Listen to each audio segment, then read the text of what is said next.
दिनै बाक्सा जिल्ला दुलाराय बर' फरायसा आफादा आदब आरो गुन गोनां सोलोंथाइ जांख्रिथायनि मावथांखिजों सालबारि महकुमानि सिङाव थानाय एलपि एमइ आरो गोजौ फरायसालि आरो जौसिन फरायसालिनि फोरोंगुरु सारमोनखौ लानानै बेहाय सावरायनाय मोनसे हाबाफारि खुंनाय जादों सालबारि फरायसालिमानि न'ब्लाङाव आरो बेवहाय गाहाय आलासि महरै मिरु दुलाराय बर' फरायसा आफादनि मानगोनां गाहाय नेहाथारि कनिन्द्र बसुमतारी बिथाङा बेवहाय बाहागो लादों आरो एलपि निफ्राय लानानै हाई सेकेन्डारिसिम फोरोंगिरि सारमोना बेवहाय फैनानै बाहागो लादों।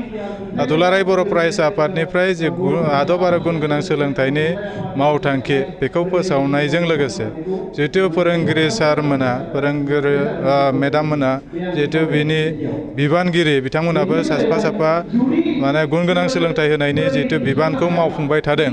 दा बेवहाय गोबां फरायसाफोरा दिनैसिमबो नांगौ बायदि गुन गोनां सोलोंथाइ मोननो हायै आरो गोबां गुदि फरायसालिफोराव बर' बिजोंनि गुदि फरायसालिफोराव फरायसाफोरा खमायलांनाय बेजों लोगोसे आखल आखु दानाय दिनैनि थासारियाव जोंनि लाइमोनफोरनि जेरैबायदि थासारि फरायसाफोरनि बे फरायसाफोरखौ जुदि नायोबा बिखेखय 9, 10, 11, 12 बे समनि फरायसाफोरा गोबां माने गाज्रि समाज बेरेखा खामानियावबो माने लोब्बा लानाय बा जौ जुवा ड्राग्स इभेन माने जे आइजोफोरा बा हिन्जावसा फरायसाफोरा गुबुन हौवाफोरजों थांफानाय फैफानाय बेबायदि थासारियाबो दिनैनि समाव नुजादों।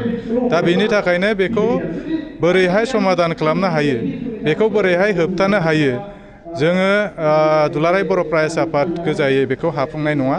दा बेनि थाखायनो समाजनि सासे गुदि माने फरायसालिनिफ्राय लानानै गोजौ फरायसालि जौसिन फरायसालि बा फरायसालिमानि फोरोंगिरिजों लोगोसे फरायसा आरो गारजेनफोरा बेहाय जेब्लायबो जड़ित थाफानांगोन।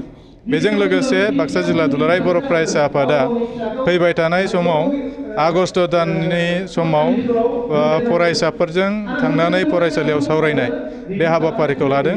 बेजों लोगोसे 15 आगस्टनि सिगां बाइक रेलि माने बाइकनि हान्जा सुरनाय जायजों सांग्रांथि जों जौ जुवा ड्राग्स आरो बायदि समाज बेरेखा खामानिनिफ्राय सांग्रांथि थानांगौनि थाखाय मोनसे सांग्रांथि बाइक रेलि हान्जा सुरनाय आरो सेप्तेम्बर दानाव रायजो राजा गामि गामियाव थांनानै सांग्रांथि हैनाय बे हाबाफारिखौ जों थि खालामना लाखादों। बिनि सिगां जिहेथु फरायसालियानो जोंनि गुदि आखल आखु दानायनिफ्राय लानानै गुन गोनां सोलोंथाइ लानायनि थाखाय दा बे सोलोंथाइयानो जिहेतु गुदि फरायसालिना जिहेतु गुदि दा बेनि थाखायनो फोरोंगिरि सारमोनजों सावरायग्रोनांगौनि गोनांथिया दंथारो होननानै बाक्सा जिल्ला दुलाराय बर' फरायसा आफादा दिनै सालबारि महकुमानि बेन्दोङाव गोग्लैनाय फरायसालि फोरोंगिरि सारमोनखौ लानानै बेवहाय सावरायनाय जादों। गुदि फरायसालिनि फोरोंगिरिफोरा बुंदों एलपि स्कुलाव फोरोंगिरिनि जेंना दङ नाथाय दुलाराय बर' फरायसा आफादखौ नारसिननांगौ होननानै बुंबाय। दुलाराय बर' फरायसा आफादनिफ्राय जाय फरायसालिफोराव सिंगोल टिचार बा फोरोंगिरि गैलिया दा बेनि थाखाय फोरोंगिरि नांगौनि थाखाय सरकारजों नारसिननायाथ' सिगांनिफ्रायनो दंखायो। फारसेथिं सरकारनि माखासे आसनि बा माखासे खान्थिया 30:1 जोंनि फरायसालिफोरखौ फोजोबनायनि लामा दा बेनि हेंथा खालामनानै आरो फारसेथिं जे सरजाबनाय फरायसालि सरजाबनाय बेखौ दुलाराय बर' फरायसा आफाद आरो बर' थुनलाइ आफादा जथायै सावरायनानै बोसोरसे नङा बोसोरनै नङा बोसोरथाम बोसोरब्रैखौ माने दोनथ'होनाय जाबाय गभर्नमेन्टनिफ्राय। नाथाय बेवहाय जोंहा सांग्रां जानांगोन। दिनैसो जोङो सावरायलायनानै गभर्नमेन्टजों बेखौ लाखिदों। गाबोन समफोर 30:1 जामारोब्ला बे बिटिआरनि थाखाय बे बर' मिडियामनि थाखायल' नङा एज ए आसाम हिसाबै बेखौ जिहेतु माने जाबसिननानै होगोन। दा बेनि थाखाय गुबुना फालियोबा बर'आ मानो फालिनो हाया बे मोनसे सोंथिया फैबाय थागोन। दा थेवबो सावरायनायनि गेजेरजों बर' बिजोंखौ जिहेतु 30:1 नङा बर' बिजोंखौ बांद्राय गुबुनफोरा फरायखाया जिहेतु 15 गेजेराव 15 फरायसानि गेजेराव सासे फोरोंगिरि बेखौ सावरायनानै एसे थि खालामनाय बायदि जाबाय। बेजों लोगोसे बिटिआरआव दा